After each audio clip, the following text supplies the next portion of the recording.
when they're speaking if the network allows to do that without any disruptions. The seminar will be recorded and the video will be posted online. You're welcome to revisit the discussion later and feel free to share it with your network as well. We also invite questions from our audience and colleagues at the end or as the session goes. Please feel free to write them in the chat box or in the QA box on the right side. While you're writing your questions, please also make sure you're naming the person who the question is directed towards so that we can save time. With that being said, let's officially start the webinar. I'm going to give a bit of a background before we dive into the conversation. So the World Bank recently commissioned 2 reports on the potential of variable renewable energy in Pakistan. The first report came out in November 2020 and focused on planning aspects and the optimal energy mix for Pakistan. The report demonstrated that the Pakistani grid in its current state could take in a penetration of at least 30% of solar and wind energy. This was followed by the VRE locational study, which came out earlier this year in February and focused mostly on locational aspects of Pakistan's solar and wind energy resource potential. So while both reports have established an undisputed case for increased uptake of renewable energy in Pakistan's power sector, we actually see very little translation of this into concrete action. On the one hand, we have policies like the Alternate Renewable Energy 2019 policy that sets a 30% target for RE integration into the generation mix by 2030.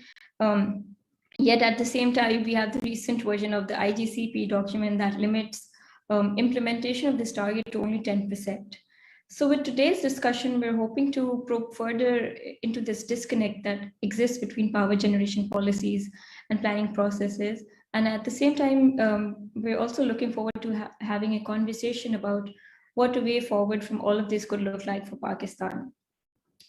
So our first speaker today is going to be Mr. Oliver Knight, who's working as a senior energy specialist at the World Bank. He has over 15 years of experience in international development and UK domestic policy issues, and has been leading the Sindh Solar Energy Project and a number of related technical assistance projects on renewable energy development in Pakistan. Oliver is going to be giving us a presentation on the key findings of both the reports. After that, we'll move on towards a panel discussion on different aspects of these reports and how the power policy and planning process could incorporate the outcomes laid out by these documents. So Oliver, thank you very much for joining us today. Please go ahead with your presentation. Thank you very much for inviting me. And you had the suit version of me, and now you have the slightly more casual version of me because you happened to catch me on leave, but very happy to be here. And I also, just to note, I just heard from my colleague Anjum Ahmad, who is Senior Energy Specialist in the Islamabad office, and he's also joined, and we've done all of this work, both of us co-lead this work on renewable energy together. So the presentation today, as you described, is going to cover 2 reports that have already published, and we've got 2 additional ones on the way. So if you just go to the next slide.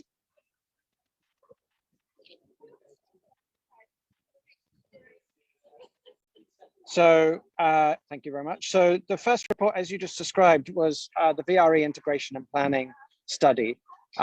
This was a very substantial piece of work. It actually took around 2 years to get from beginning to end. In particular, there was a lot of discussion and working with NTDC, who is the lead for on the government side, and a lot of stakeholder engagement. So we had, I think, 3 or 4 workshops, and then written comments, etc. So it really brought in the views of both federal and provincial agencies, and therefore that explains partly why it was actually quite a long process. But we got it out in and published on the World Bank website in November 2020. And I should say at this point, actually, VRE, for those that may not have come across this term, stands for variable renewable energy. And it's a term that we use mainly to describe solar and wind, which are variable in nature. And of course, renewable energy as a broader term would include other sources, biogas, hydro, etc. But for the purposes of this presentation and the work we've done, we've been very much focusing on solar and wind, which have, of course, very large potential in Pakistan, considering the resources. The second study picked up and actually overlapped with the first study, was done by different consultants, but really the question we wanted to answer there is, okay, if Pakistan has a certain amount of renewable energy that it should be looking to develop, where should that be going? Where are the optimal places for that, taking account of all the different factors?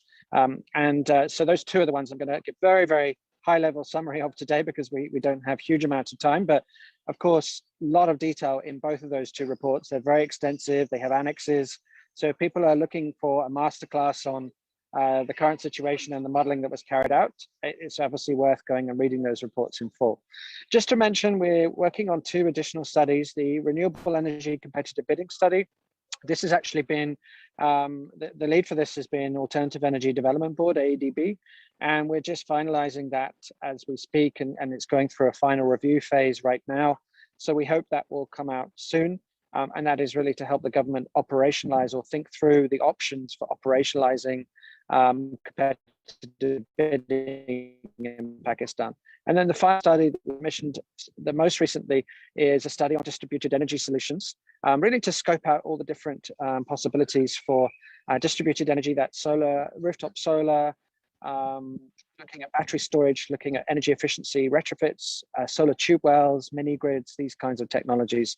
So that's going to be quite exciting, and that will come out slightly later this year. Next slide, please. So just to give you some headlines on the VRE integration and planning study. Next slide. The high level summary of this is that the study basically took a detailed and the latest modeling software, which is a commercial software called Plexus, and it essentially models the system on an hourly basis. So it's a big improvement on what was being done previously. And it looks at all the different resources, it looks at their costs, it also looks at the system's ability to integrate them and transmit the power. So it's essentially a very holistic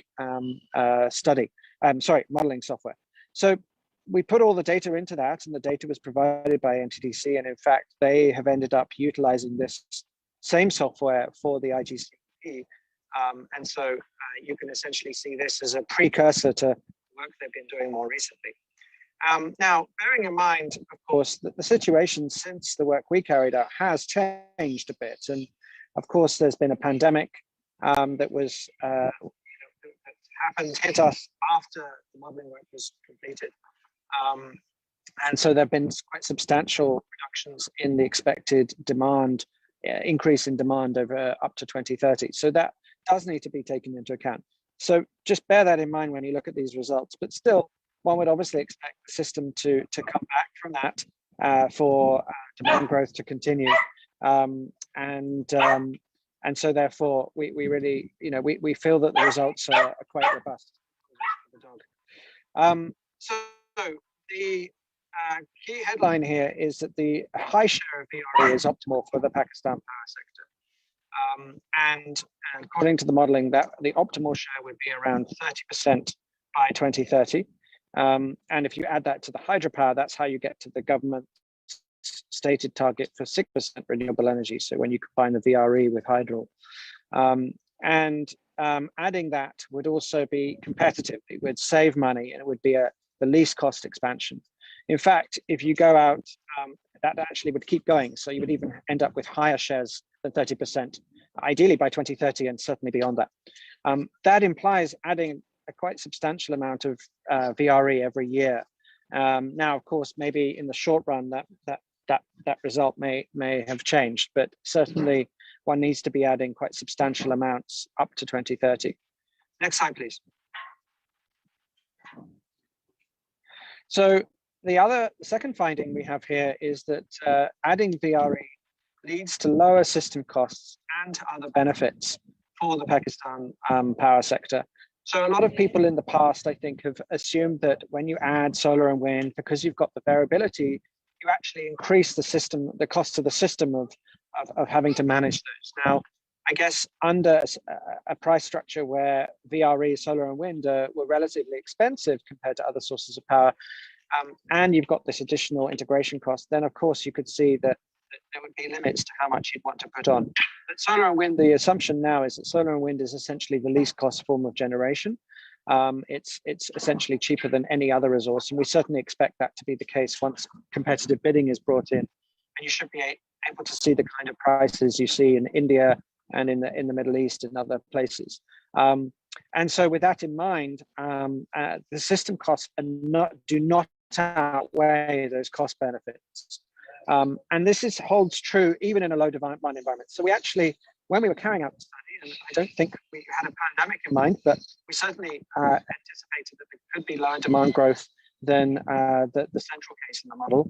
And these findings did hold true even in that lower demand case.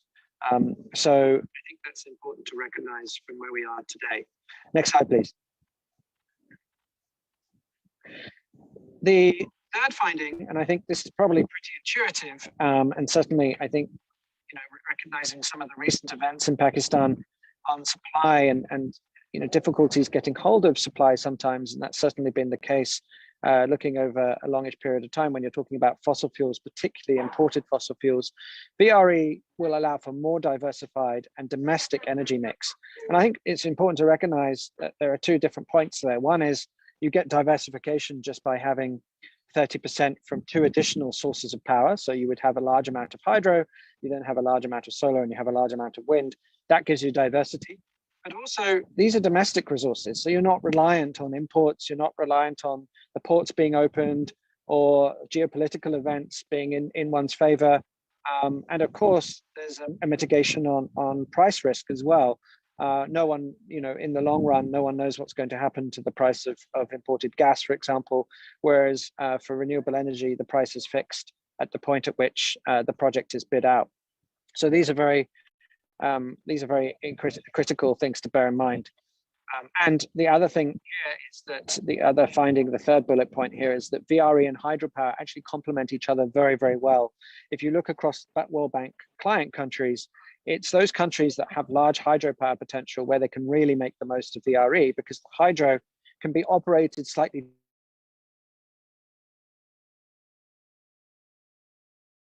will be different to how the hydro has acted in the past. Next slide, please. So the fourth finding here is that adding this additional capacity from VRE means that actually, looking from where the country stands now, additional capacity from domestic and imported coal is not competitive when compared against that solar and wind. And this, of course, is making some assumptions because we haven't had these prices that we would expect to get from competitive bidding, but average price for solar and wind. The finding of the modeling that domestic and imported coal is no longer competitive, certainly new projects that might be considered. And this is before considering environmental impacts. So we all know that coal has air pollution impacts. It uses a lot of water for cooling. And then, of course, there's the global greenhouse gas emission impact. And Pakistan has obviously made some pledges, international pledges there as well.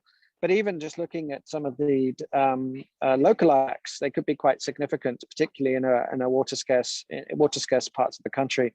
And so, and this finding we have here is robust even without considering those environmental impacts. So I think that's quite a strong point to bear in mind, considering some of the current conversations on new build coal. Next slide, please.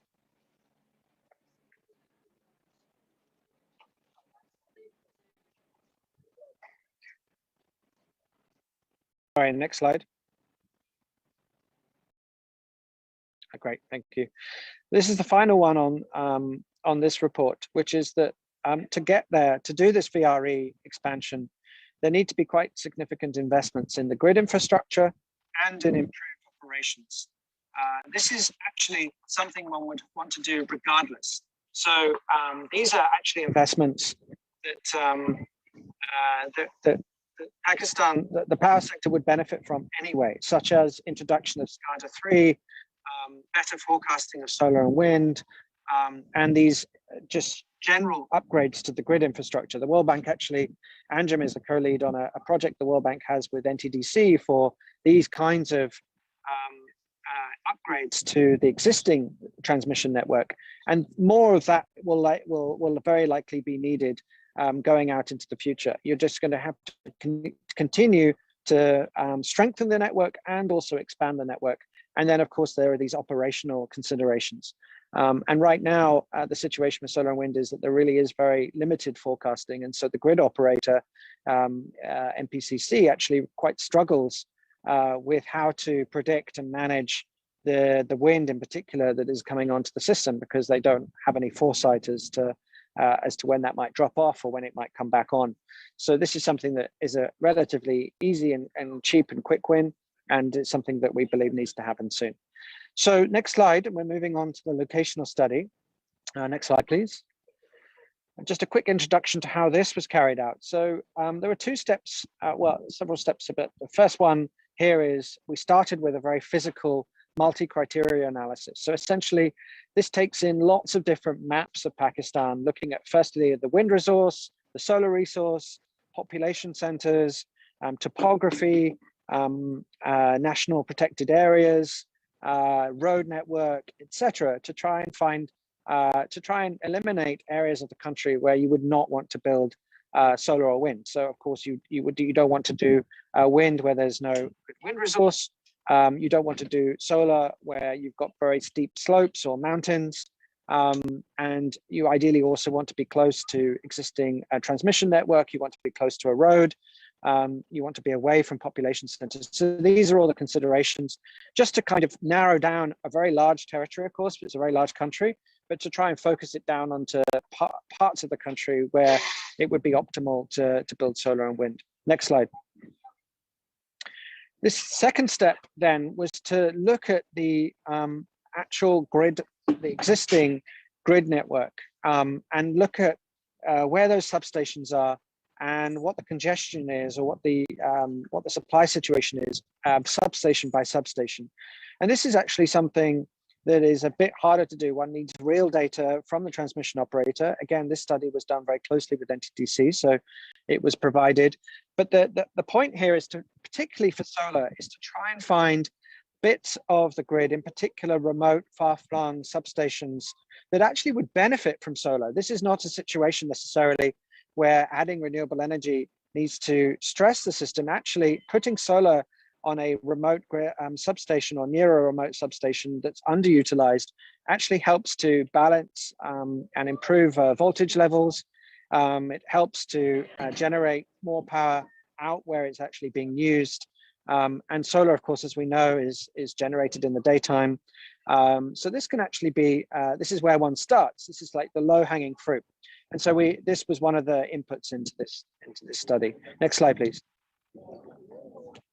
So the results were, there's some very interesting high-level results, very much summarized by this map, which shows province by province the amount of capacity or the amount of generation one would be looking to do across two different timelines: near term, essentially to meet a 20% target by 2025, which was the government's target, and then a 30% target by 2030. And you can see very aggressive need for building out PV and wind. You've got the totals there, and then you've also got what that breaks down to by province. And yeah, I think you can see quite quickly from these figures that every province actually is important here. And I think it's an important message out of this report, that there is something for every province here. Obviously, Balochistan and Sindh have a lot of wind resource. KP is more limited for solar and wind, but KP has a lot of small hydro and large hydro. Punjab is certainly a big area for solar. So when you balance it out, there is something in here for every province, but also I think a very strong message for province like Balochistan, where there is real potential to dramatically increase local generation in that province and actually export that to the rest of the country and have renewable energy be a generator of economic development and jobs. And of course, in Balochistan, that's in consideration, also in parts of Sindh as well. So this is, I think, a strong message here that there is potential in every province, but of course, different provinces have different roles to play here, particularly when it comes to solar and or wind. Please.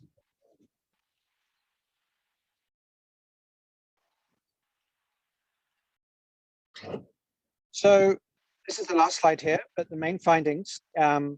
So the 20% target, which is quite a lot of capacity, can be largely achieved by the low-hanging fruit, essentially by putting spare capacity at existing substations, and that's a lot of that is solar. And so there's not actually an immediate need for grid upgrades. Now, of course, if demand growth is slower, that finding could hold maybe even up to a lot of 2030 as well. But essentially, there's a lot of infilling of generation that can be done. So putting solar at the end of the grid in small parcels, and that will actually need a different type of competitive bidding to doing large VRE parks. So this is the second point here, to actually get to larger capacities, in particular to get to the 30% VRE target, there will need to be big new investments.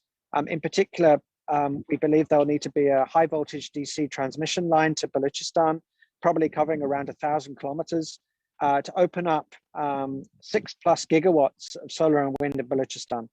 And this leads to the final recommendation, which is that particularly when you're looking at these RE parks, there needs to be consideration of RE hubs. That would be solar and wind being developed in the same location. And there are several locations that have been identified in the report where that can occur. Bahawalpur, Jampir, Chagi, etc. And these will be areas where you can develop a large amount of solar and wind in one place, have dedicated transmission, and the public sector, the government, particularly the provincial governments, will play a role in helping to develop those sites, get them ready for then the private sector to come in and build the actual power plants. So with that, the final slide is just my details. Thank you very much for listening, and I'm happy to answer questions, or just I'll stay along for the discussion. Thank you.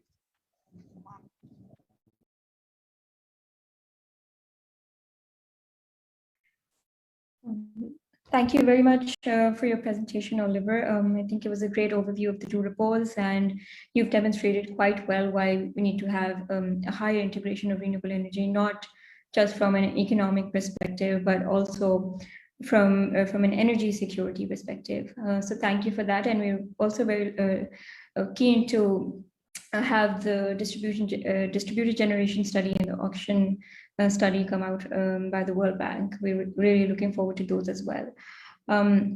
Now we're going to move on towards our panel discussion. We have an excellent lineup of speakers that are going to come in and give their views. The panel discussion is going to be moderated by Mustafa Amjad. So Mustafa, over to you.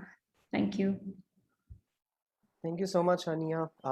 First of all, assalamu alaikum and a very warm welcome to all of you. Again, thank you, Oliver, for that kind summary and introduction to the VRE reports. Again, these reports are rich in content, and there's a lot to unpack in these. But these summaries serve as a good platform for us to move our discussion further. What we want today, our key focus for today, is moving on from these reports and understanding the challenges, the opportunities, what are some of the gaps that have been identified in the report, and how does the energy sector in Pakistan, be it the private sector, be it moving towards auctions and CTPCM, be it the distributed generation aspect, how does that all play out in Pakistan, and what are some of the challenges, opportunities for the energy sector with regards to that. So first of all, I would like to invite Mr. Shehbaz Ahmed, who is currently working as the Manager Power System Planning with National Transmission and Dispatch Company. Thank you, Shehbaz, for joining us. Shehbaz, NTDC was an integral part of both the World Bank VRE integration and planning study, as well as they also published the recent iteration of the IGCEP. So as proponents of renewable energy, what we see is that there's a marked difference between the ratio of renewable energy integration in both these two reports. Again, both these reports, the World Bank reports and the IGCEP, were modeled through Plexos. Both were working towards a low-cost model. So why do you think there is this discrepancy with regards to renewable energy integration, and what are the major hurdles to achieving a 30% penetration of renewable energy in the generation mix by 2030 with regards to particularly transmission and dispatch? Assalamu alaikum, everyone. Uh, Actually, yes, we have prepared the latest version of IGCEP, which is IGCEP 2021-30. So in this report, the targets of ARE as 25% in 2020 and 30% in 2030, those are not adhered. Actually, when the previous version of IGCEP was prepared, that was IGCEP 2047, these targets were implemented. Now, when we studied this ARE policy, in this policy, there are two places. And in the article 1.2, it is written that the ARE will be included as per least cost. And in the article number 1.4.1, it is written that at least 25% in 2020, at least 20% in 2025 and 30% in 2030. ARE, renewable energy, will be added. And then in addition to this, government has approved a national electricity policy. So according to this policy, they are going to amend this statement that hydro should also be considered as renewable energy, and those should be included in these targets. That's why in the revision, in the updation process in IGCEP 2021, we have included hydropower plants as also renewable energy. So if we look at the figures, recently hydro is 29% in our system, in Pakistan power system. Wind is 3% and solar is 1%. So already this total comes up to be 34%. So by adding further power plants when we reach in 2025, so addition of hydro, wind and solar, the total comes out to be 46% of the installed capacity. And in 2030, the sum of these hydros, wind and solar, it is 57% of the total capacity, where total capacity is 53,000 megawatt. And the sum of these three categories is 30,000 megawatts. So which is around 57-58%. So that's why including hydro has changed the scenario that the sum of wind and solar is not getting according to these values, 30% and 20%. So this is the difference, because previously you are right that for the preparation of these two reports, VRE study and other the reports prepared by World Bank, the data was shared by NTDC, and the same data was used by us for the preparation of IGCEP 2047. So there is no hurdle. Actually, this is a policy statement, policy document, which we have to follow as being a federal entity. So this is the difference, that hydro is considered as renewable energy in these targets. Thank you, Shabasab. So the second part of our question perhaps was, why do we see this shift? So why is VRE, as in wind and solar energy, not getting its due share with regards to, are there some transmission and dispatch issues? Is it not least cost for Pakistan? Do we feel like hydro is better suited to Pakistan compared to wind and solar? And as per the current iteration of the ERE policy, hydro is not included as a part of the 30% target. So we have seen that the Prime Minister has also issued the 60% by 2030 target in international forums, where 30% is meant to be hydro and 30% is meant to be wind and solar. So how do you, as NTDC, take those comments and take this particular issue with regards to wind and solar into planning considerations? Yes, as I told you, the total share of these three, wind, solar and hydro, is around 58% in 2030. So as Prime Minister talks about 60%, that is okay, but you are saying that as a separate, wind and solar should be 30%, that is not followed. As per the question of least cost, the reason is that most of the hydropower plants, they are already committed under some categories, some coal power plants and some other RLNG power plants. So our criteria is that for committed power plants, which are either G2G or they fall under strategic or they are already their financial close has been achieved.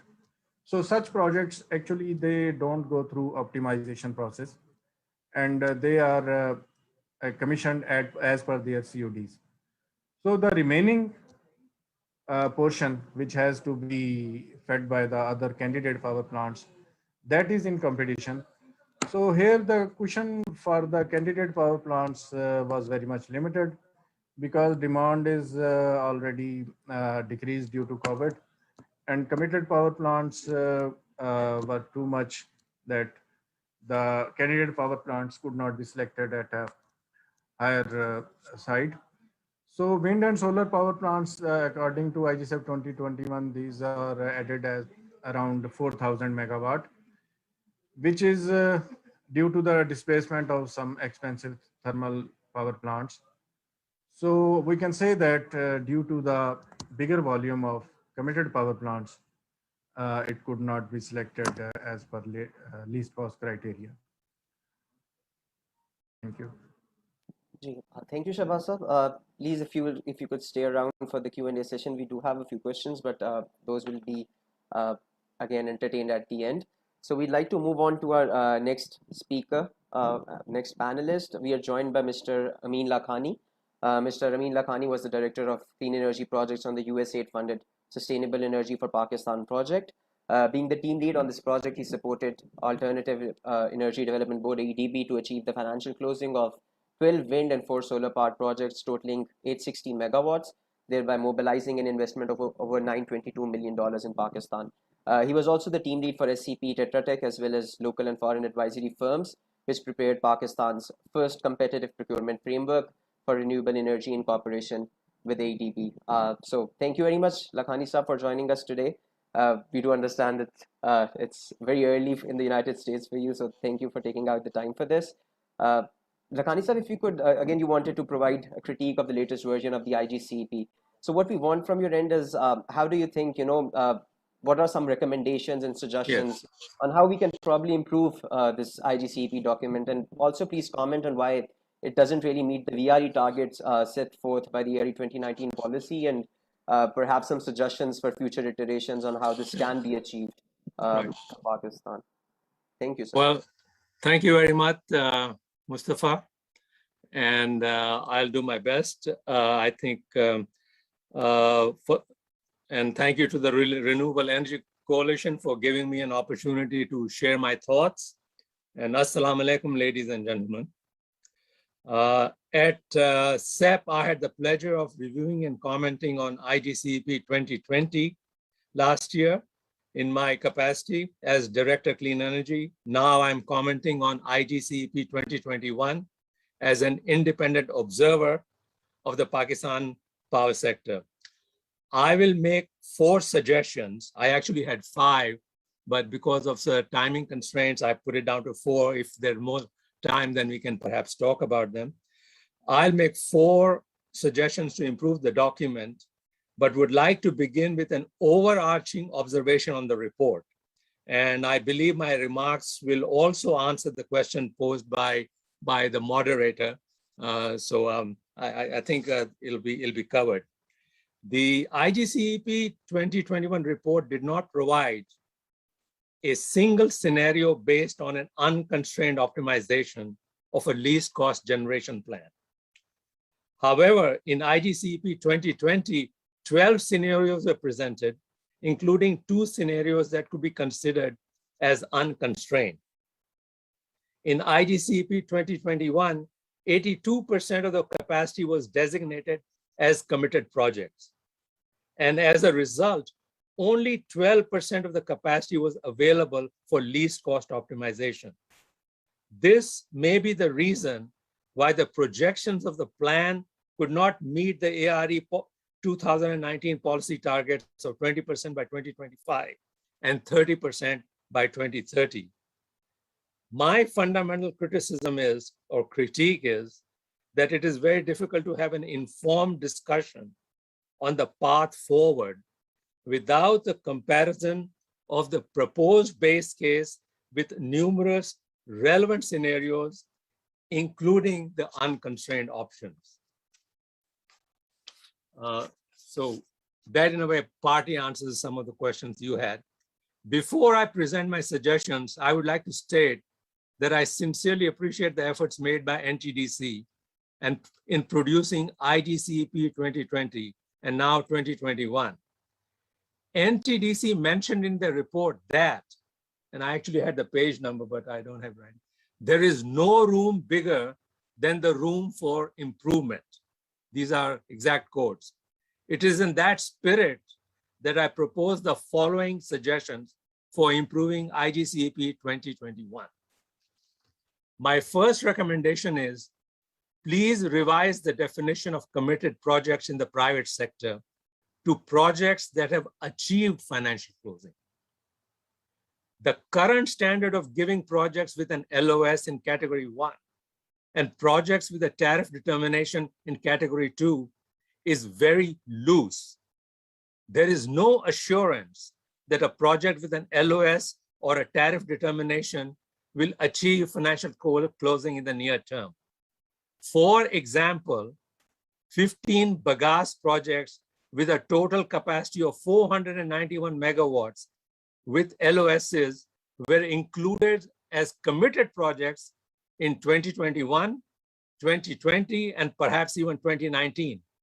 But there has been no progress on these projects for the past 3 years. These projects structurally, remember, usurp space in the precious supply queue and deny an opportunity to other wind and solar project developers to provide capacity on a competitive basis at a lower cost and much lower emissions. A similar observation can be made for some projects in category 2. Projects in categories 1 and 2 can continue to retain their development rights as per the CCOE decision. And when they achieve a financial closing, they should be incorporated in the IGCEP in the next iteration. So that is really the first major recommendation. There's also a parallel recommendation that will come eventually after I've done some enough reading and thinking on the public sector project sides and on the G2G side. And I can assure you that the major part of the issues or problem or the savings are going to be on the public sector projects. My second recommendation is please reduce the entry size of mega projects into smaller digestible capacities to facilitate least cost optimization. For example, the 4,500 megawatt Diamar Basha Dam has a scheduled COD, commercial operation date, of 2028-29, that is fiscal 2029, as per IGCEP 2021. It is inconceivable that Pakistan has the technical construction capability, the power evacuation capability, the financing capability, the consumer demand capability to bring online 4,500 megawatts of hydro capacity in 7 years. As a comparison, it took over 10 years to build the 969 megawatt Neelam Jhelum project.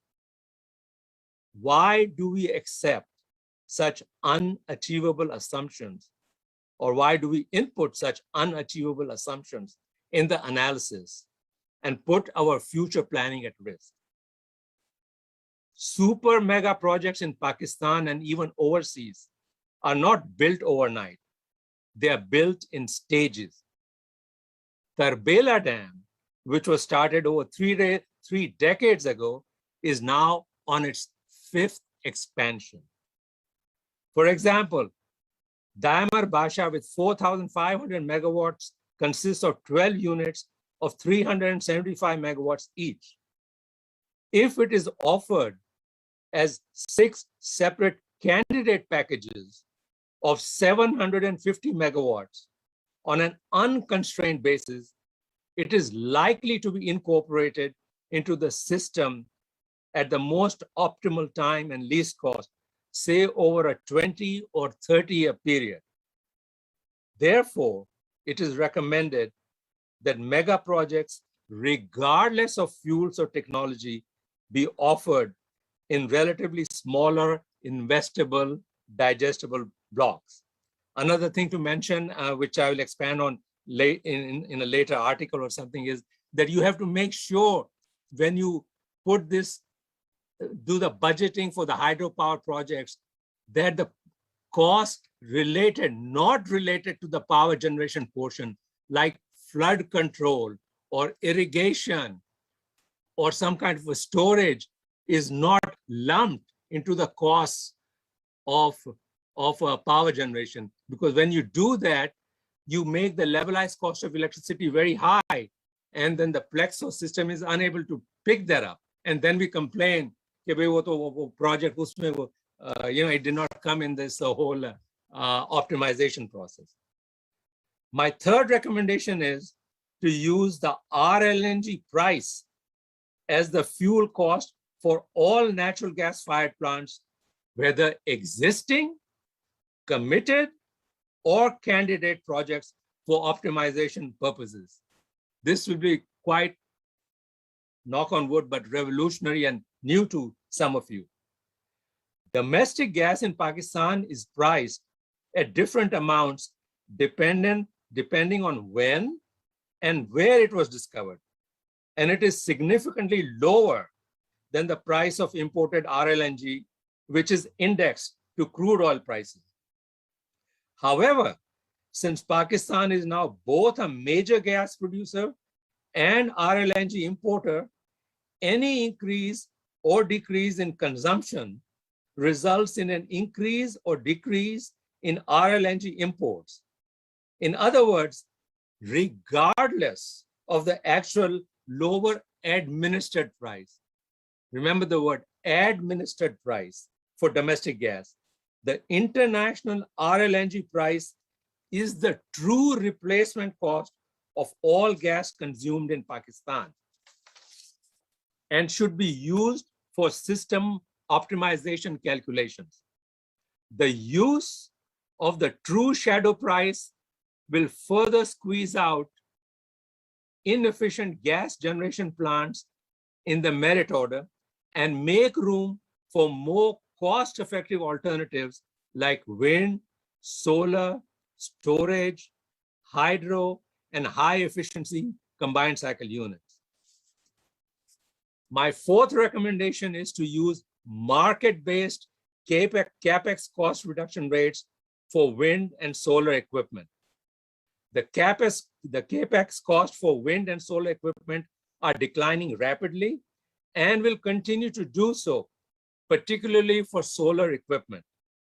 IGCP 2021 has used Capex reduction rates of 1% and 3.6% in Capex costs for wind and solar equipment respectively for the period 2021 to 2030.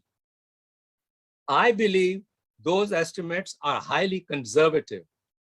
Based on our review of IRENA material, our estimates show a historical reduction rate of 3.6% and 15.8% for wind and solar Capex, respectively, for the period 2010 to 2019. I believe that a future reduction rate of 50%, that is half of the previous 10-year reduction rate, would be a more realistic and conservative rate to use. Based on that assumption, the Capex reduction rates should be, or should tested to be in a sensitivity analysis, 1.8% and 7.9% for wind and solar, respectively. Such a change will have a positive impact in increasing the proportion of wind and solar generation in the supply mix and also reduce the average system cost. I have read the IGCP 2021 report, all 178 pages, twice. I could read it the third, fourth, and fifth time and come up with even more recommendations. The point I'm trying to make is that IGCP development is an iterative process, and Pakistan is at the beginning of its IGCP optimization journey. So let us work together and support the journey. Thank you for listening to me, and I'll be happy to answer any questions at the appropriate time. Thank you so much, Lakhani Saab. Thank you for your inputs and for the recommendations. Again, we'll be looking forward to, again, reading more about these recommendations and further recommendations as well, because as you mentioned, this is the starting point and there's a long way to go for us with regards to planning both for generation and transmission as well. So thank you for your inputs. The next speaker that we have on the panel is Mr. Zeeshan Ashfaq. Zeeshan Ashfaq is a member of the Pakistan Renewable Energy Coalition as well. He has been a part of the World Wind Energy Association for the previous 6 years and is currently working as the managing director in Pakistan for the Sovitech Group, one of the world's largest solar and wind power developers. So thank you, Zeeshan, for taking the time out for this. Zeeshan, a question from you would be, again, we want some private sector opinions on the IGCEP report, on the VRE reports as well. So keeping in mind the output of the VRE locational study, how does the private sector view the recommendations laid out in the document, particularly with regards to renewable energy auctions and the CTBCM? So how does the private sector view these recommendations, and what are some of the challenges in incorporating these suggestions? Thank you very much, Mustafa, for having me. Hi, everyone, and I'm also thankful to organizers, for holding this webinar on such an important subject. So, moving back to your question, I will answer it in a couple of parts. But before doing that, I would like to appreciate the work that the World Bank has done over the past few years. And, these two studies that have already been published are quite remarkable. And now we are looking forward to the studies on renewable energy auctions and also on the distributed generation. But I wish, it would have been better if the private sector were involved in the consultation process of finalizing this competitive bidding study. So moving on towards, moving on towards your question, Mustafa, I will be, answering it in a couple of parts. The first one is the site development itself, and the second one is creation of markets and looking beyond the price component while holding renewable energy auctions. So, when we look at the recommendations of this locational study, we see the World Bank study recommending, tendering out the sites. And, as all of you are aware that renewable energy sources are quite site and location sensitive. If we are looking at bigger clusters, various locations within those clusters, will have different resource availability. And particularly if we talk about wind power, this location stuff becomes even more important. So, in order to, take this stuff further, it would be important to highlight the cases of Zambia and South Africa. I'll be discussing shortly about the findings of a study that, talks about the government-led site development in Zambia and compares it with the developer-led site development in South Africa. So despite contrary intentions, site-specific risks have been perceived as the highest overall project risk in the government-led site selection process in Zambia. Especially site-specific risks were driven by several severe technical issues such as geotechnical, grid, and solar irradiation uncertainties. And in Zambia, Zambia's first auction round, site selection issues on on the project side led to additional development work after project award. Sorry, my screen is blanking. I don't know why. Therefore, I'm moving the lid up and down. Sorry for that. And if we talk about South Africa in contrast, the developer-led site selection process, site-specific risks have been reported to be important, but less pronounced compared to the case of Zambia. And they were more evenly distributed among technical, economic, legal, permitting, and social risk factors. If we talk about Pakistan, we are no longer a nascent renewable energy market. We have already entered the early maturity phase, and the provincial governments have limited financial and human resources. Therefore, it would be better to kind of look at hybrid solutions whereby the government defines a grid area for the auction, and bidders select and develop a site.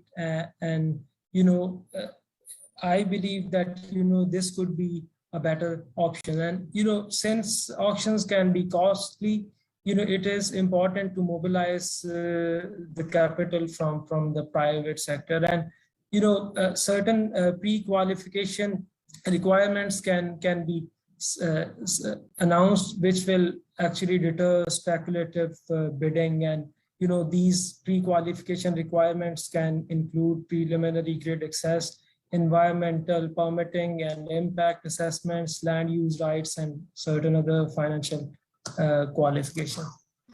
And now moving to the second part of my answer, which is related to creating markets instead of just focusing on the cost component of renewable energy auctions.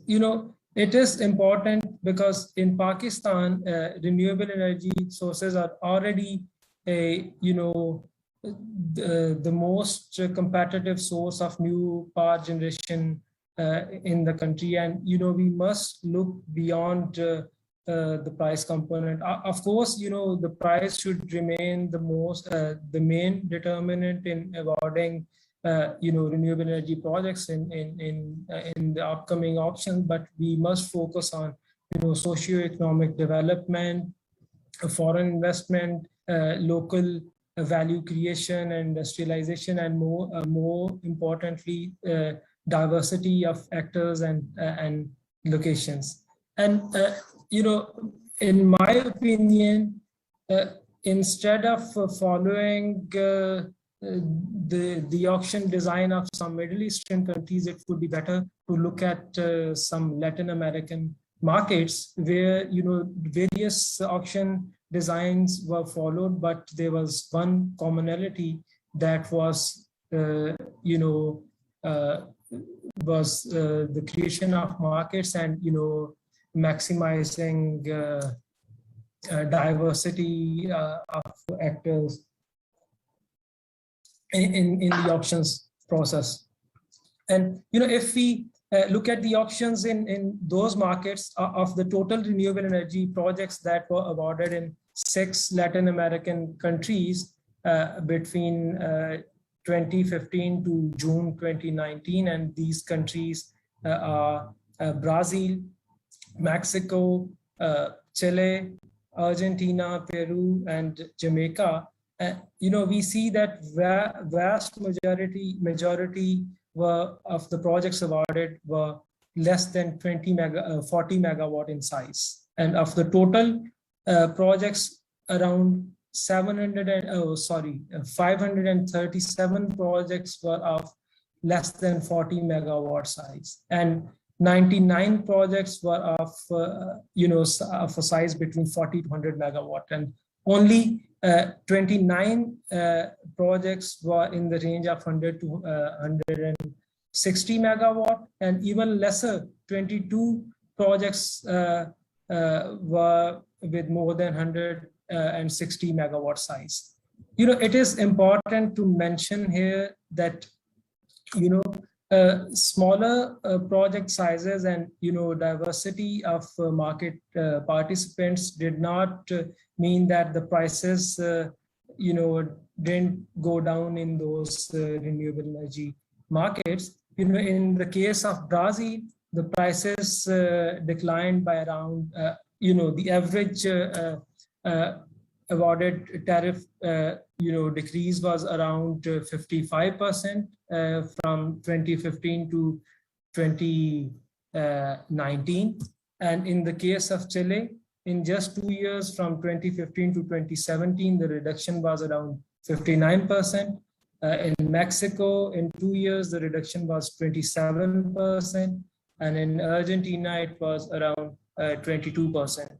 So, in the case of Pakistan, our government needs to decide whether it wants to control the market or create one. Thank you. If you have any questions, I'll be happy to answer.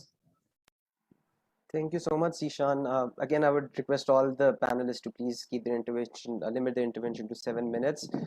We do have a few other interventions planned as well. So thank you, Zeeshan, for bringing on board the opinion of the private sector as well, particularly with regards to auction designs, again, which is something that the World Bank is supporting AEDB with regards to development of CTBCM markets as well. So next up, I would like to request Mr. Syed Akil Hussain Jaffrey, who is working as the Director Policy at AEDB. Mr. Jaffrey has served AEDB for more than 16 years. His specialties include power policy, project coordination, project appraisal, project implementation, government liaison, and renewable energy.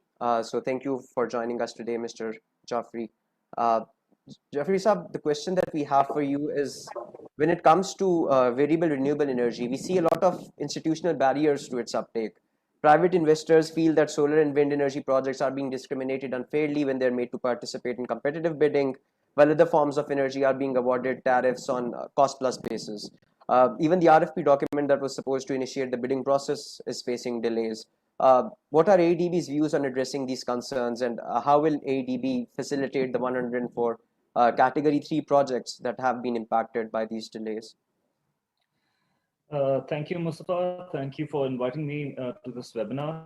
I would like to apprise that Mr. Shahjahan Mirza was supposed to attend this webinar, but due to his other engagements, he couldn't make it. So I've been asked to represent him and AEDB in this webinar.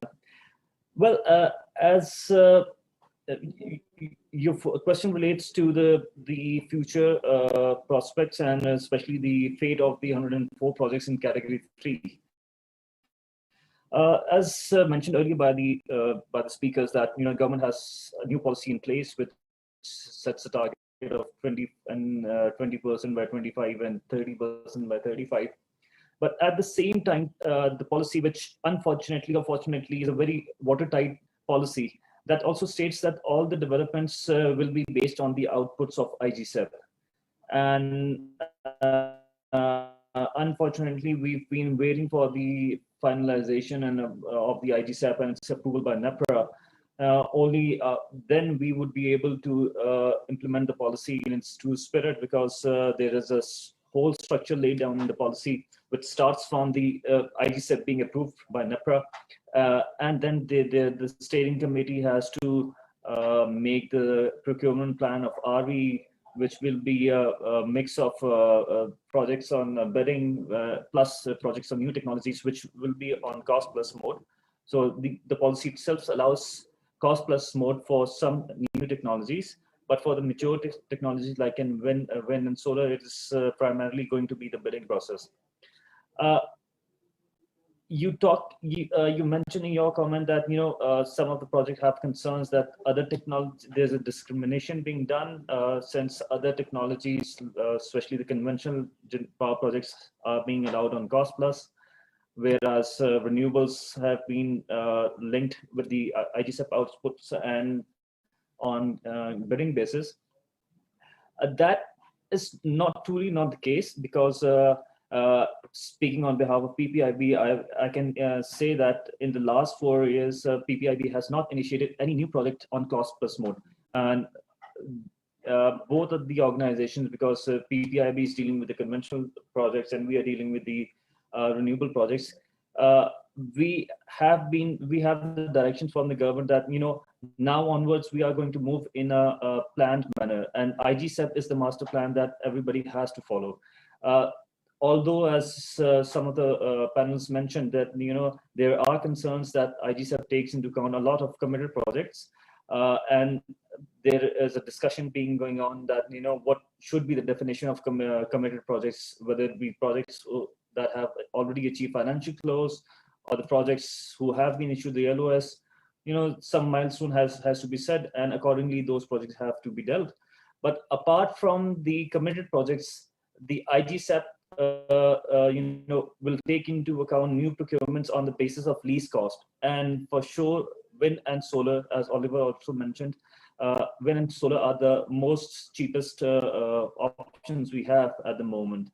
So apart from the committed projects, and apart from some share of nuclear, wind and solar will take the lead. And as Amin Saab also mentioned that this is the first document, IGCEP, that is going to be finalized and approved by NEPRA, and it is going to be a continuous process. And in fact, in our comments to NEPRA, we have recommended that there was a suggestion by probably NTDC that the revision of IGCEP should be carried out every 5 years. We are facing the dilemma of surplus capacity, and that is the reason why the government is very cautious in adding new power generation capacity, so that we don't end up paying more, adding more to the circular debt. Talking about the 104 projects listed in category 3, that process, we are just waiting for the quantum to be given through the IGCEP. We have already prepared the RFP documents. We took some time, then NEPRA took some time to approve those documents, but now the RFP documents are approved, and we just want to plug in the number, the quantum of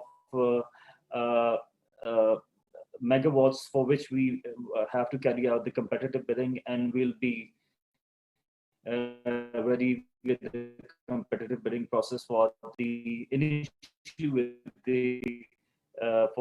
category 3 projects. Depending on the quantum that comes out of the revised final version of the IGCEP, maybe in parallel we'll also start the implementation of the new policy, and the competitive bidding under the new policy would also be initiated in parallel. If anyone has any questions, I'll be happy to answer those questions.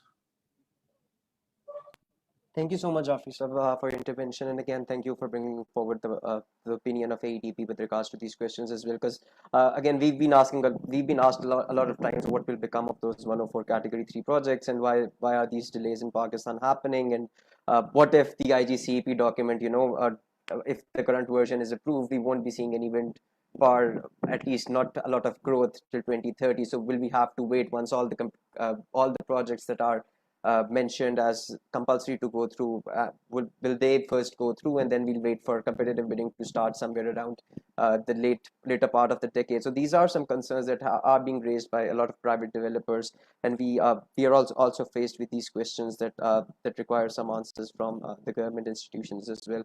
So thank you for highlighting and raising those concerns and answering some questions as well. Thank you. The next panelist that I would like to move on to is Mr. Simon Nicholas. Mr. Simon Nicholas is working as an energy finance analyst with AIFA, which is the Institute for Energy Economics and Financial Analysis. Simon is also a fellow of the Institute of Chartered Accountants of England and Wales.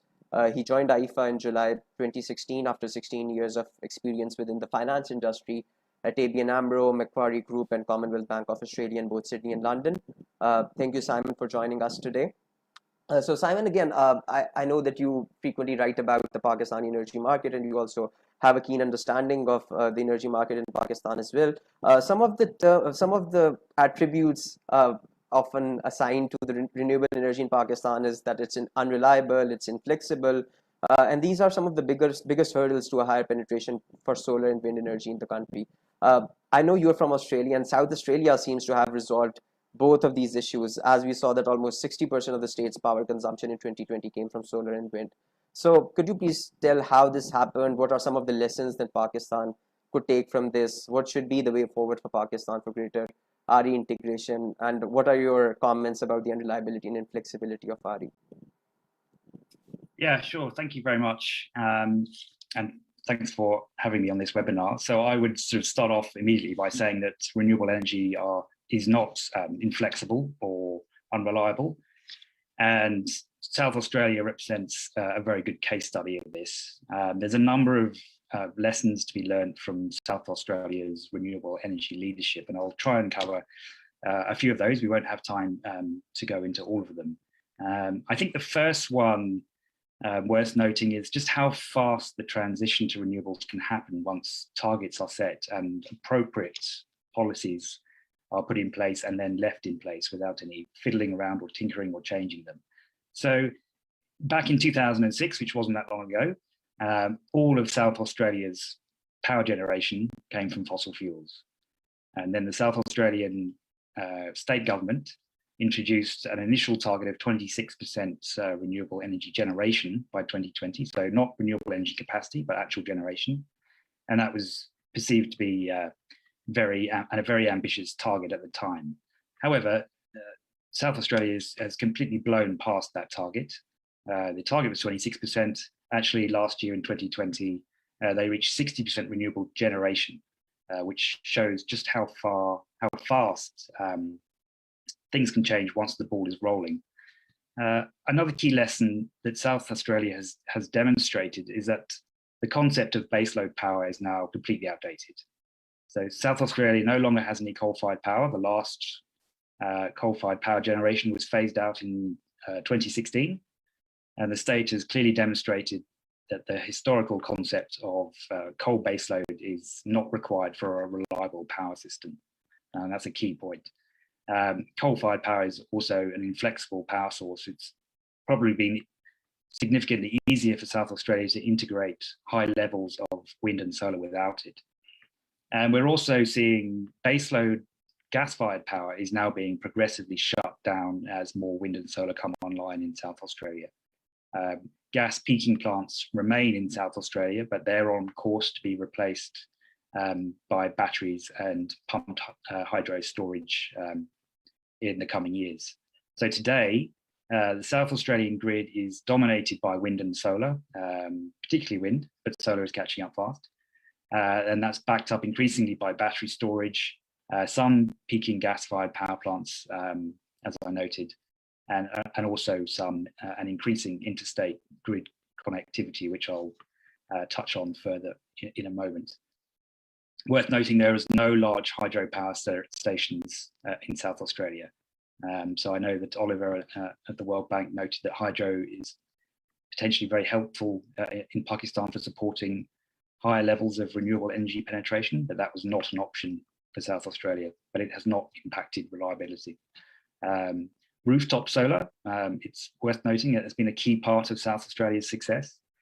40% of all homes in South Australia have rooftop solar, making it one of the global leaders. And last year, 13% of grid demand was provided by rooftop solar. So the state is now expected to achieve its 100% net renewable energy target by 2025. That's 5 years ahead of schedule.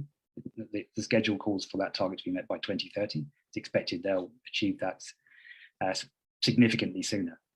And then after that, the South Australian government is then aiming to reach 500% renewables by 2050 and to become a renewable energy superpower and exporting surplus renewable energy to other states in Australia and also internationally through green hydrogen and other low emissions products. So this plan is driving new investments, creating new jobs, and driving economic growth in the state. And that's another key lesson, is that South Australia's renewable energy drive is powering jobs and economic growth. And then perhaps the fourth lesson I should touch on is that transmission links are key to enable high levels of renewables. So at present, South Australia's electricity grid is connected only with one other state in Australia, that's Victoria, the state of Victoria, through 2 transmission links. And that enables South Australia to export cheap renewable energy to Victoria and import energy back from Victoria when needed to give that flexibility. But earlier this year, a $2 billion transmission link between South Australia and the state of New South Wales was granted final approval. And it's expected that that will unlock a further 1,800 megawatts of new renewable energy generation and create over 2,600 jobs in the region. And that new transmission link will unlock further energy supply and demand balancing capabilities between South Australia and New South Wales, which will be a benefit to both states and will just further enhance grid security. The 5th lesson that I will make is that this reliance on renewables has not been expensive, it's actually been cheap. So the initial fast uptake of renewable energy in South Australia was driven by market features, including the strong wind and solar resources that South Australia has in common with Pakistan, but also historically high residential and wholesale electricity prices in the state. So South Australia has historically had the highest wholesale power prices in Australia, but we've seen that now change dramatically. Wholesale electricity prices have dropped 65% in South Australia between 2017 and 2021, thanks to the high penetration of cheap renewable energy. I could make several other, or sort of name several other lessons from South Australia's success. So I'll just skip to the last one. The final lesson is that South Australia's success has come in the context of years of federal government indifference and opposition to renewable energy. Whereas on the other hand, the state government support for renewable energy has remained strong in South Australia, even through government changes between political parties. So along with that state government support, it's been the declining cost of wind, solar and battery storage relative to fossil fuel-based power generation, which has allowed South Australia to lead the world in renewables penetration, despite that federal government indifference. That just means that it's happened in South Australia, and we're going to be continuing to see that rollout of cheap wind and solar around the world, and it's just completely unstoppable. And I think I better leave it there, given the time. Thank you. Thank you so much, Simon. Again, pretty similar markets, both South Australia and Pakistan, given the coal aspect as well, and given the fact that we both have exceptional VRE resources as well. So again, there are a lot of lessons to learn, particularly with regards to the deployment of rooftop solar as well. So that kind of gives us a good segue to the next panelist as well. We are also joined today by Ms. Naila Saleh, who's working as an energy economist with the Rural Development Policy Institute. She's also a PhD researcher at Technical University of Berlin. Most of her work is focused on socio-technical transition, energy justice, and climate prediction. I also know that Ms. Saleh is a very keen proponent of distributed generation and off-grid electrification. So my question would be relating to that as well. Again, your research has frequently indicated that distributed generation will have to play a very crucial role in meeting Pakistan's targets for renewable energy.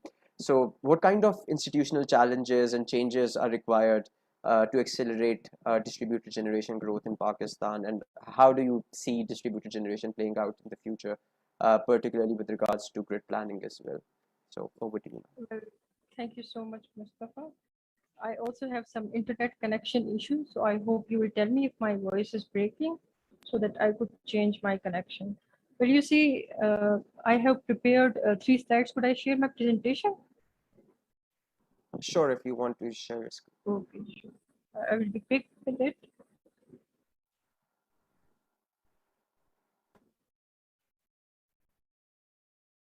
Well, somebody has to enable the settings. I can share your screen and then perfect. I can share your presentation.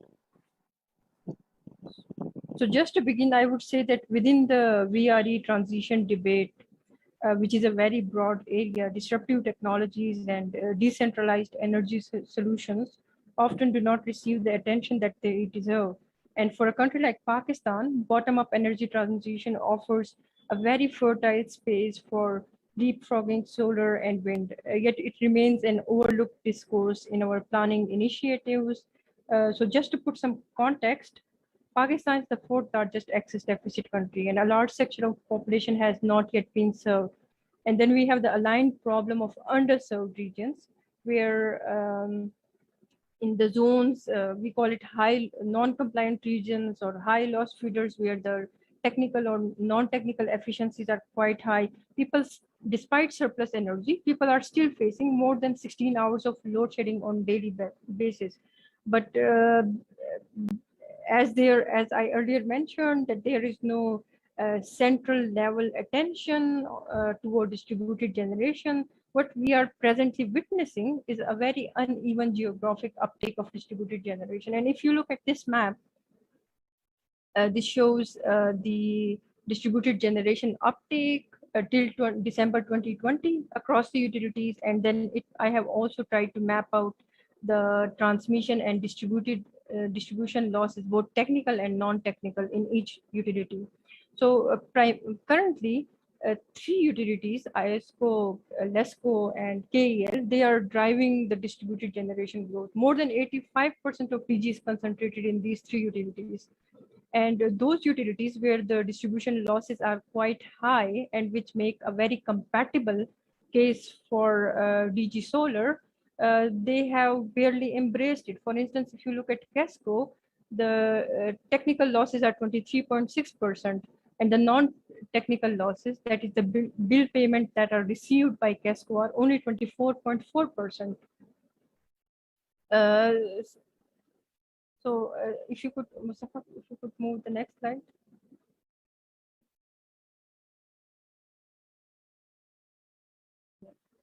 And then again, it has some other inherent favorable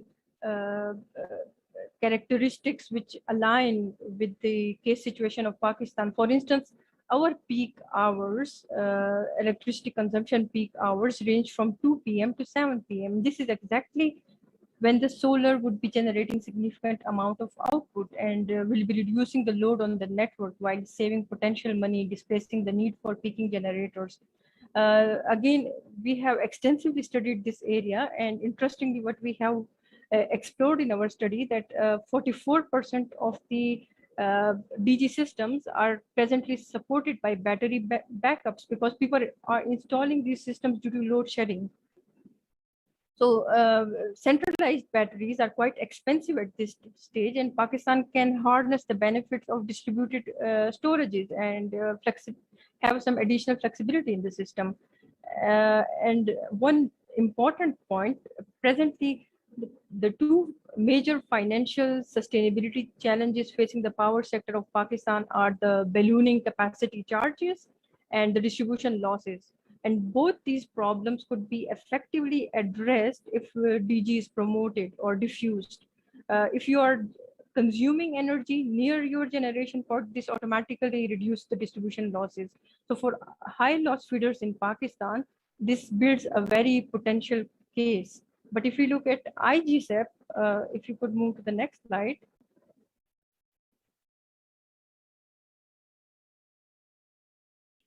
So IGSEP has largely overlooked distributed generation, and this is really unfortunate. So I would just conclude my presentation here, and I would say that based on this context, we will have to realistically analyze whether the existing traditional energy supply model is compatible with our unique case situation, and to what extent we need to optimize alternative business model paradigms such as commercialization of rooftop solar and on-site generation. Several innovative context-based models could be brainstormed and integrated in the plans, which are more compatible with our unique circumstances and could constructively fulfill the objectives of the rigorous exercise carried out under IGSEP. Thank you. Thank you, Ms. Saleh, for your presentation and for, again, highlighting the very important avenue of distributed generation. We still have a lot of population in Pakistan that haven't been served electricity. It's estimated between 20 to 30%. And again, it's a big market for renewable energy as well, and something that needs to be incorporated in our planning as well. So thank you for highlighting that. With that, I would like to hand it back to Ms. Hania Assad for the Q&A session. Thank you. Thank you, Mustafa, and I think that was a great panel discussion. Now we're going to move towards our Q&A session. But before we do that, we had a request from Mr. Vikas Idris, who is the manager of energy programs at Hagler Bailey. He wanted to share some of his comments on the subject matter with all of us. Mr. Vikas, if you're still there, could you unmute yourself and then speak to the group?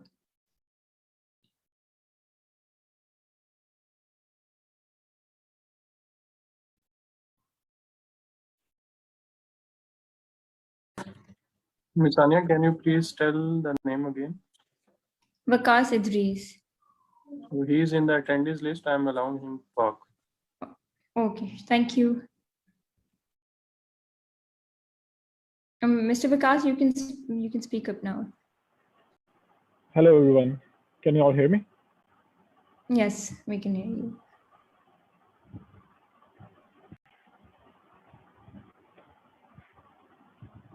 Hello. Yes, we can. We can sorry, hear I have you. bad Mr. reception and I can't. Hello. Yes, you're audible, Vikas.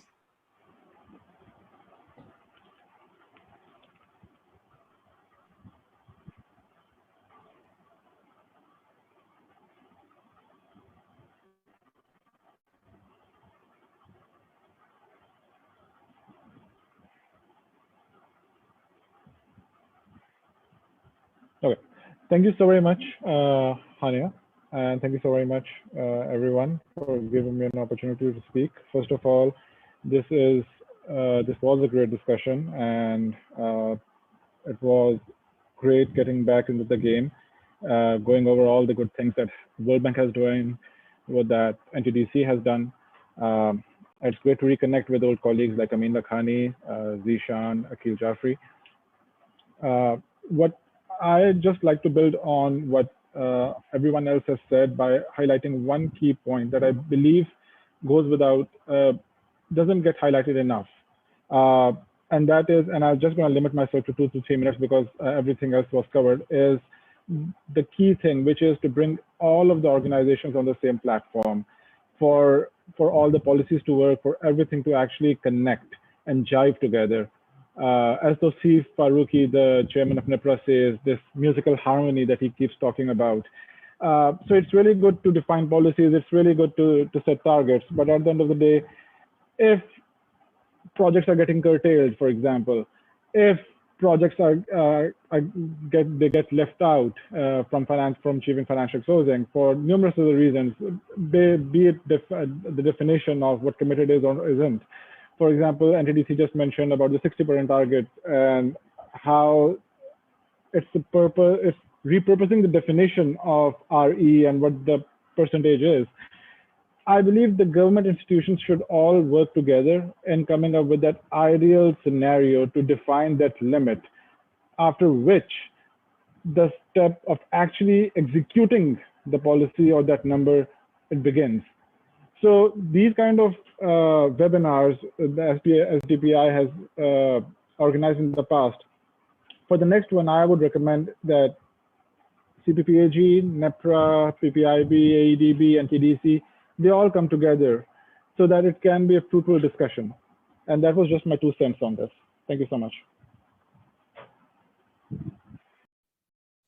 Thank you so much, Mr. Vikas. We're going to move towards the questions now because I think we're left with very little time. I think we'll start with Oliver. There was a question that he wanted to answer live. It was asked by Ms. Fiza Qureshi, and she says that although solar and wind are the cheapest sources, but it seems that it is difficult to take these up at a high scale speedily. What are the potential reasons for this given by the World Bank? Yeah, thank you for that. And I tried to provide quite a few answers to the other questions that were answered. I mean, this one's complicated. We obviously we don't analyze that explicitly. That wasn't the purpose of the study. But in a way, the background to the study was partly in response to one of those concerns or barriers, which is that prior to this study, I think there was a lot of concern, particularly amongst NTDC and MPCC, that there was no evidence to show how much renewables the Pakistan manage, variable renewable energy, how much it can manage without causing significant issues, which is what Plexus allows. And so I think that if you look historically, that was definitely a genuine concern. And now there's a solid answer to that. And NTTC, as we've heard, is now using Plexus and is doing that themselves. So all the results now have that factored in. And I think that concern has been taken off the table, at least to get to 30 or 40% is really not a technical issue anymore. But that was a concern in the past.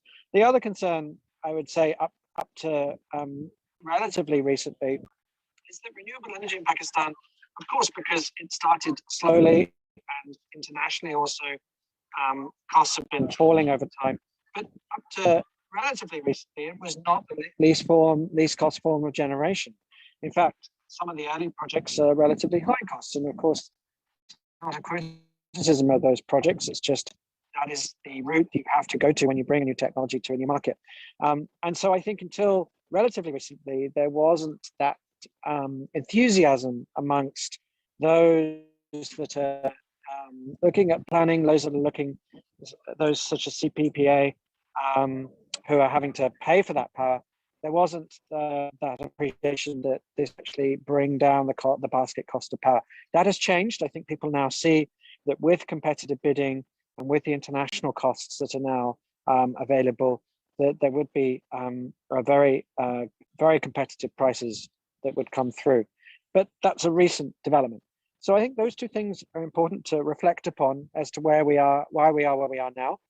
And of course, as we've just been hearing from several speakers, the pandemic has been very unfortunate in timing in terms of renewable energy uptake in Pakistan. I think if the pandemic had not happened and there'd been more robust demand growth, you would see much more enthusiasm to really start committing to new projects. Of course, there's also this issue of committed thermal projects, and where they sit in, and we've had quite a bit of discussion on that. And I think that's a very good discussion to be having as to which of these projects is really firm, what are the potential delays that could come about with some of the hydro or other projects, and therefore could solar and wind jump in and actually play a stronger role near term.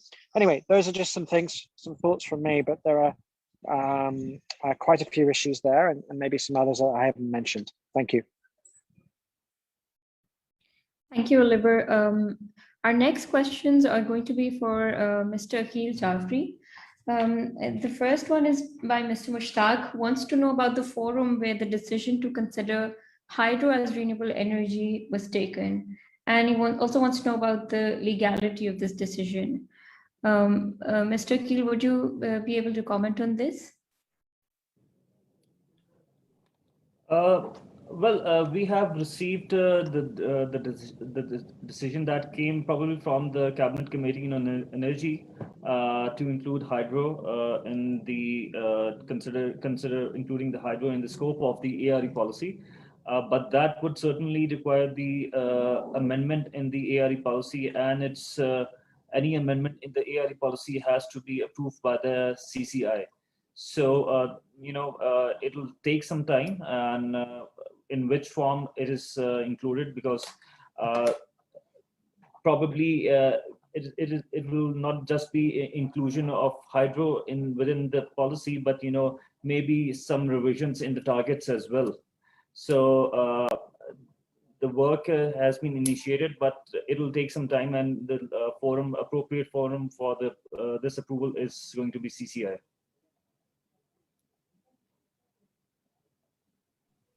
All right, thank you. Actually, the next question is also for you.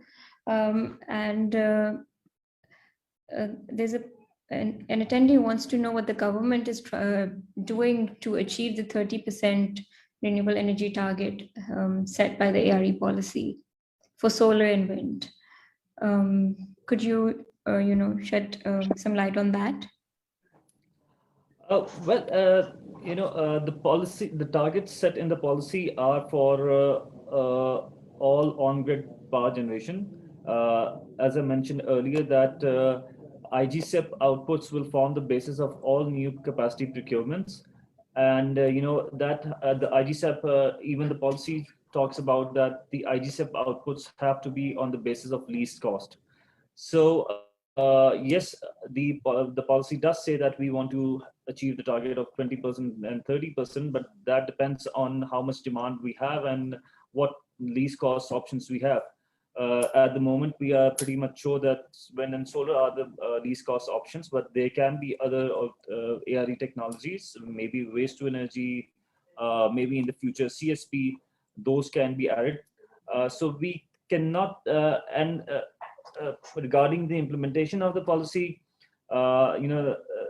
carrying out the competitive bidding for the category 3 projects would be the first stage, and in parallel we'll start developing the procurement plan under the new policy as per the IGCEP outputs, and this process will be done each year. So every year we will develop the procurement plan for the subsequent couple of years, because development of projects will certainly take 2 to 3 years, and every year we'll have a new IGCEP. So it is not that whatever outputs come from the IGCEP 2021, those will be the firm ones for the next 10 years.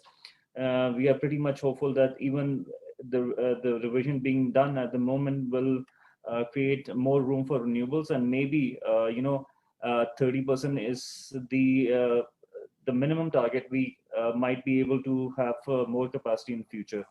Regarding the implementation, we are already working on development of standard documents and RFP packages for the competitive bidding. As Oliver mentioned, that World Bank is already carrying out a study on the strategy for the bidding, competitive bidding, and that will provide recommendations for the government that what sort of bidding should be done. Should it be site specific? Should it be technology specific or technology agnostic? So this study, once available in a couple of months, would guide us in implementing the policy. Thank you, Mr. Akil.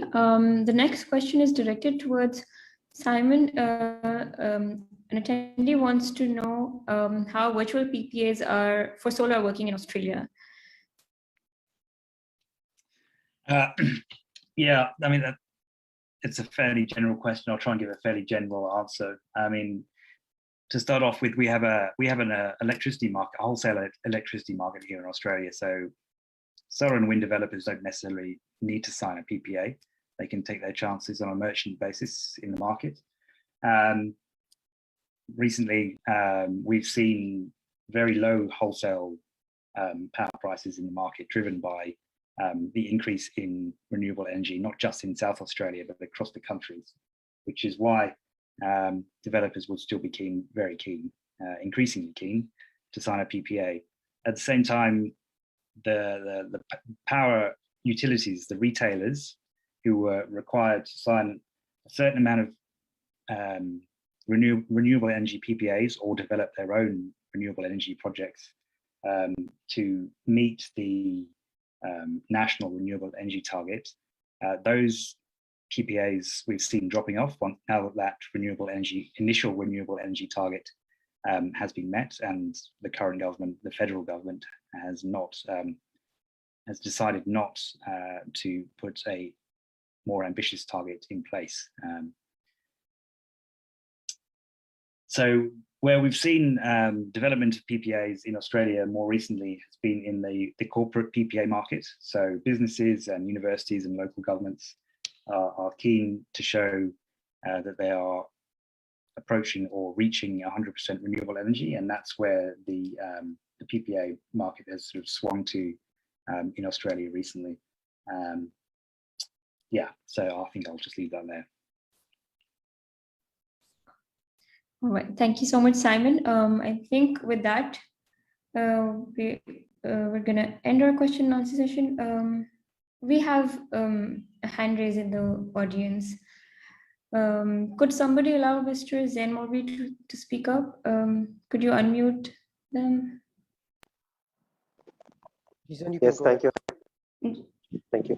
My question is directed at for Mr. Shabazz and for Mr. Akil Jafri. There's a question raised about the rationality of the planning process itself. So if, for example, the ARE policy is a target that the government wants met, then the suggestion is that NTDC would have figured out the least cost route to get us there.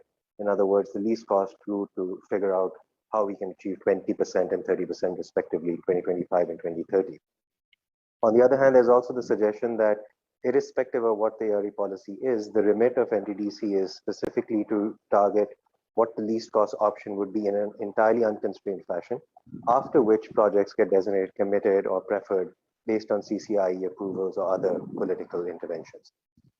Given that that's not what has happened here, and the IGCEP has actually accepted assumption sets from the CCOE and has also changed its previous criterion for assumption sets, thereby excluding from least cost competition certain projects, and given that it has still not met the recommended targets that are statutorily set, there's a question raised about the legality of the planning process itself. I was wondering if Mr. Akil Jafri, because the AEBB would be interested, I'm sure, in ensuring that that 20 and 30% target is met. And if there is political intervention, it would want it to be in favor of solar and wind projects to give them that political advantage, if not the competitive advantage. And simultaneously, NTDC would have to work within the remit that is given to it under its grid code and under the NEPA Act. And that would entail that it would have to be based on a purely technocratic decision, free from any other constraints in the modeling process itself. I was wondering if the two of you could comment on what you feel about the planning process as it stands today with this particular iteration of the IGCEP, and if you feel that both the processes are outside of the legal remits that they're given or the legal framework within which they ought to be operating. I think Mr. Shabazz has left. So Mr. Akil, if you could just briefly comment on what Zain is asking about, and then we'll move towards the closing because we're not left with much time, unfortunately. Mr. Zain, the process that has been adopted for the development of IGCEP, even ADB have had its concerns, and in the recent public hearing, we also provided our comments on the IGCEP, and we were of the view, initially also in the public hearing that was held some 6 months ago, we were of the view that IGCEP, the report shows multiple scenarios, and one free flow scenario should also be shown as in which there shouldn't be any committed projects or any politically decided projects, and let the software decide what is the best optimal combination of projects based on least cost. That will give the true idea that what is the right pathway for Pakistan. But certainly there are certain projects that have been initiated quite long ago, and they are still in the pipeline, and there are government commitments on those projects, especially the large hydro projects and some projects under the CPEG, and some strategic projects which have to be completed in any way, so they are taken as committed. The other important aspects in meeting the targets, considering the first IGCEP that was drafted in 2019, and in which there was an envisaged share of 18,000 megawatts of wind and solar combined. So the main factor that has changed is the low demand as compared to the perceived higher demand initially.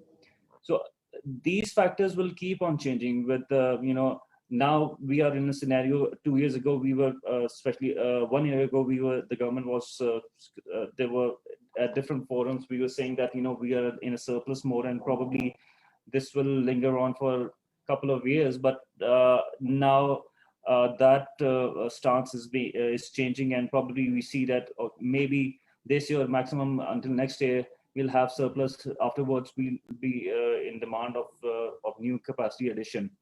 And the government is also considering taking critical decisions regarding the shutdown or switching from the old contracted thermal IPPs also, and switching towards renewables. So these are some of the decisions. These are some of the factors that will certainly impact on the quantum of renewables that is inducted under the new ARE policy. And certainly these decisions will also have an impact on the IGCEP final IGCEP outputs.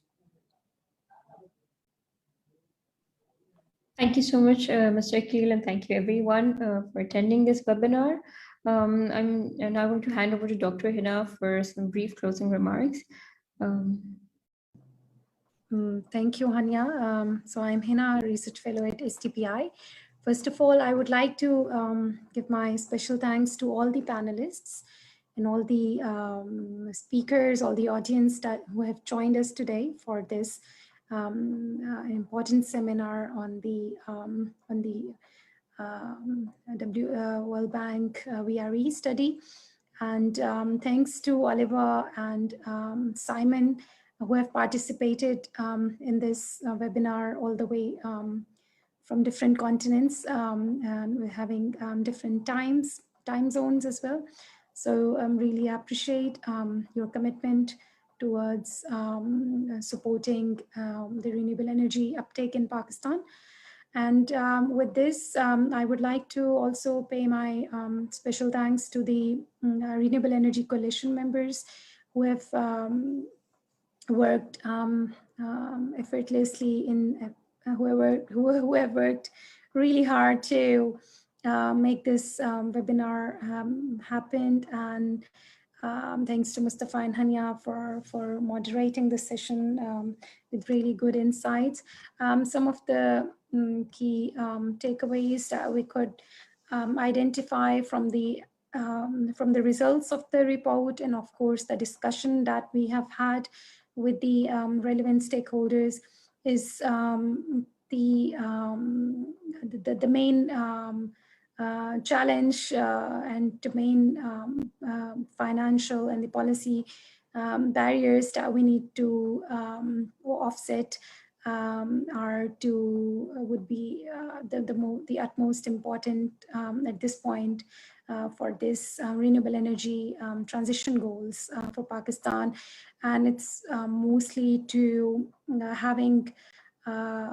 improving the grid capacity infrastructure, improving the enabling conditions, institutional coordination, and improving the delays, the bureaucratic delays in the project approvals. The other key points were to have enabling conditions for the private sector investments and the participation in the distribution generation, promoting public-private partnerships in off-grid solutions for improved energy access, mobilizing finances, as we have heard from Oliver already, that finances wouldn't be a big challenge. How to mobilize it would require more strategy, more concrete measures and solutions to take this forward. So with this, on the behalf of RE Coalition and STPI, I would like to thank you everyone for joining us today. And we look forward to have continued engagement with all of the stakeholders on the topic, and track the progress or track the implementation of the targets under Alternative Renewable Energy Policy 2019. Thank you so much, and thank you everyone for joining us today. Bye-bye, Allah Hafiz. Allah Hafiz. Thank you everyone.